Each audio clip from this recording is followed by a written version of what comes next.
Guys पहुंच चुके हैं अब हम श्री राधा रानी जी के निजी मानसरोवर में, जो कि ये रहा।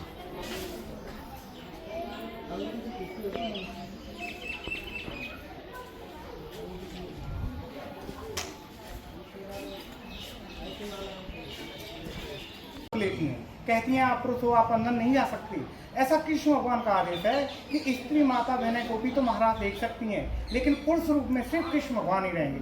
महादेव जी कहते हैं हम तो काफी दूर से आए, हे गोपियों को उपाय बता दो। एक उपाय तो है, अगर आप कर लो तो यहाँ पे यमुना नदी बह रही है, आप 3 डुबकी लगा के आना, यमुना महारानी आपको कुछ न कुछ तो देंगी। महादेव जी दौड़े दौड़े जाते हैं, यमुना किनारे पहुंच जाते हैं तो पहली डुबकी लगाते हैं, उन्हें कुछ भी नहीं होता।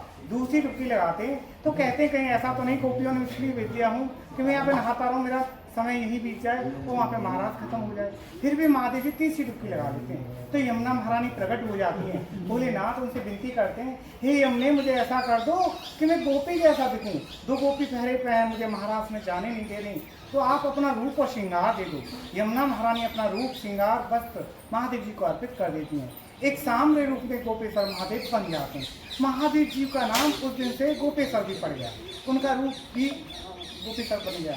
वहाँ से चल देते हैं अपना रूप धारण करके, तो दोनों गोपियाँ रोक ले अंदर प्रवेश हो जाते हैं। तो कृष्ण भगवान देखते हैं एक सांवरी सी गोपी आ रही है, उनका सम्मान किया जाए, आओ आप सिंहासन पर बैठो, बिठा देते हैं। वहाँ राधा रानी देख लेती हैं तो नाराज हो जाती हैं, महाराज से रूठ कर यहाँ पर एक रथ के नीचे बैठ जाती हैं।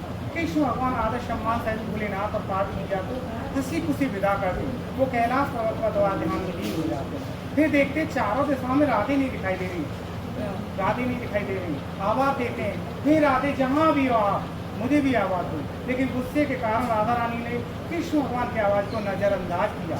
फिर कृष्ण भगवान खोजबीन करते हैं तो राधे के चरण बन के जमीन पर उसी दिशा के कृष्ण भगवान दौड़े चले जाते हैं और राधा रानी को यहाँ पर नीचे खोज लेते हैं। यहाँ पे खूब मनाते हैं। राधा रानी मनने में नहीं आई और कहती है प्रभु मेरे पास क्यों आयो, आपके पास तो एक और गोपी आ गई।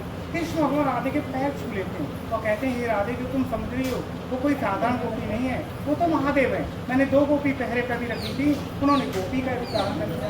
कोई अतिथि आपके दरबार पे आए राधे, क्या उनका आदर सम्मान नहीं करोगी? राधे जी मान जाती हैं, कहते हैं ठीक है प्रभु, पर वहाँ से मैं पैदल चल के आई हूँ तो काफ़ी थक चुकी हूँ, मेरे पैरों में भी छाले पड़ चुके हैं, अब मैं चल नहीं सकती, हाँ मुझे अपने कंधे बैठाओ। जैसे राधा रानी कृष्ण भगवान के कंधे बैठने होती हैं, कृष्ण भगवान का ध्यान हो जाते हैं, उनकी याद में इतना रोती है तो रोते रोते ये मानसरोवर बढ़ जाता है। फिर भी कृष्ण भगवान प्रकट नहीं हो पा रहे थे तो गुस्सा भी आता है। गुस्से के कारण राधा रानी का रूप भी ताम्र होने लग जाता है और धरती में समाने लग जाती हैं, मुख रह जाता है। जब भी कृष्ण भगवान प्रकट हो जाते हैं, हाथ जोड़ के विनती करते हैं, हे राधे ऐसा मत करो, आपको तो संसार मुझसे भी ज्यादा नाम से पुकारेगा। राधे जी मान जाती हैं, कहती हैं ठीक है प्रभु, जहाँ पे आपकी बंसी बसती थी मैं आपके सामने उपस्थित हो जाती थी, अब मैं यहीं पर विराजमान होना चाहती हूँ तो आप मुझे बंसी दे जाओ। कृष्ण भगवान हंसी खुशी राधे को बंसी दे आते हैं, द्वारका के लिए निकल जाते हैं। द्वारका वालों ने पूछा कृष्ण भगवान आपकी बंसी कहाँ है? वो तो मेरी श्री राधे के पास है। यानी 364 दिन बंसी की सेवा इसी मंदिर में होती है। एक दिन छठ पूर्णिमा के दिन बांके बिहारी में रात के समय बंसी का दर्शन दिखाया जाता है। उस रात को ये भी मंदिर खुलता है, लेकिन बंसी का दर्शन नहीं होता है। बोलो राधा रानी की जय। सारे पुण्य गाइस आज ही हो रहे हमारे। तो यहाँ पर है महाप्रभु जी की बैठक, यहाँ पर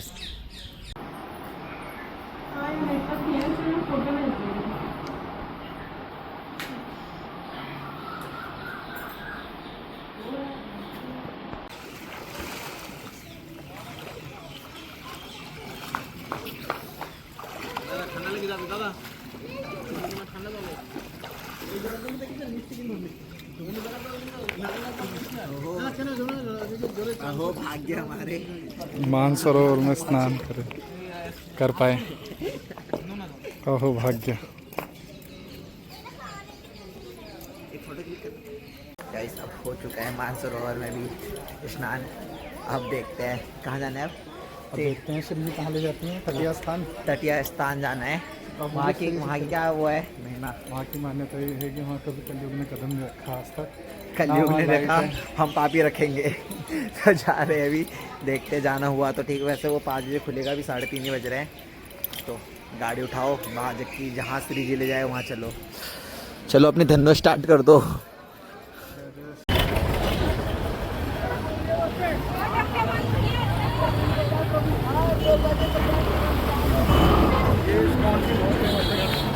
से स्नान करके हम सीधा पहुंच चुके हैं तत्या स्थल।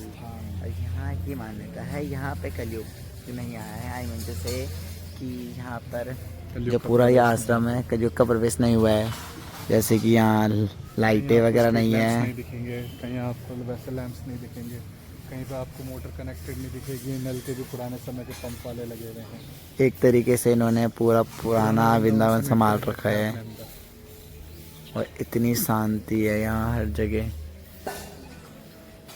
कहीं बिजली के तार, बाकी यहाँ की आरती होगी शाम को 5-5:30 बजे, और अभी 3:30 बज रहे हैं। अपन जा रहे हैं रूम में, और अगर हो सके तो शाम को वापस आएंगे। बिल्कुल कोशिश कर सकते हैं, कोशिश कर सकते हैं हम। बाकी श्री इच्छा, सब श्री जी की इच्छा है। चलो, जय श्री राधे। जय श्री राधे। क्या है प्रभु ये? भैया टिक्की है, ब्रज की टिक्की, जाको खाने को सब आवे हैं यहाँ को। जय रोरी। और सबसे बढ़िया प्रेम मंदिर के पास ही मिलती है। प्रेम मंदिर के पास ये बाके बिहारी पेड़े वाले हैं, इनके पास 1 नंबर टिक्की, मैं पहले से यहीं खाता हूँ। लाल जी पेड़े वाले, इनके यहाँ ये स्पेशल टिक्की मिलती है। भीड़ देखिए आप कितनी ज़्यादा है। और ये हमारे रघु सर अपना आनंद लेते हुए टिक्की का, श्री जी की कृपा से। जय जय श्री राधे। तो रघु सर कल का क्या प्लान है फिर? कल कहाँ चलना है? अभी तो नाइट में तो महाराज जी के दर्शन है,